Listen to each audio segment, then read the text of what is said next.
Today is really the culmination of a couple of years of hard work that have gone into this already. We've been planting seagrass. We've had some success with our terrestrial nursery in Hartlepool, where we've been able to grow seagrass from Lindisfarne seed stock, and we've managed to trial some different sediments as well. And one of the things we found was the sediment here at Seaton Snook is really good for seagrass. The seagrass really likes it. So today was the day where we've managed to get out and actually put some trials into the estuary itself. We've gone for 3 different methods. The idea is we'd like to explore these different methods with a view to doing some larger scale restoration in the future, but until we know which ones work best, we won't go ahead with the larger scale stuff. So far we've gone for seedling transplants, so seedlings that we've grown in the nursery. We've then, as you would in your garden, take them out of the little plug cells and plant them straight into the estuary. We've got seed bags, so little Hessian parcels of sediment and seed which are buried at about 5 centimetres, and a seed injection method using a standard corking gun, which allows us to inject a sediment and seed mix directly into the sediment here. So by burying them a little bit, we end up protecting them from crustaceans and fish which might eat those seeds, but also the waves coming in and out is enough to wash them away because they're really, really tiny.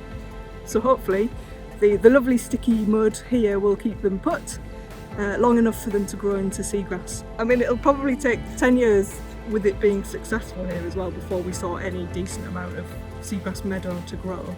But the idea is that it serves as a capture for mobile sediment, creating a bit of sort of coastal defence, and it'll also take some of the excess nutrient out of the river as well.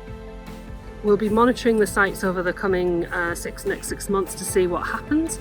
The hope is where we've located them, they are away from any potential disturbance. So normally that site is covered mainly by the tide, so it's not that accessible to people who might want to come and walk dogs or do bait digging. And we have been working with the bait diggers to sort of locate somewhere where they're happy for us to sort of be working.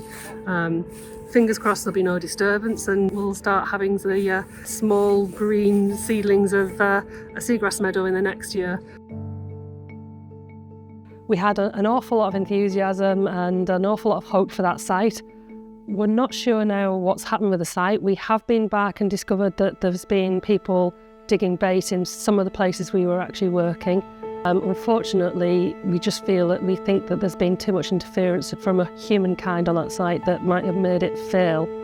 It's really hard when you get failures, but actually we're learning from those failures all the time, and the more we're learning, the more success we're having. So I have got other sites lined up for next year, which are the start of an actual nursery site, a little more sheltered and a little more away from public, just a little bit further away from the main estuary, but still feeding into the estuary. So any pollen that comes from those plants might go down to our original site. So it might actually not be the end of that site at all.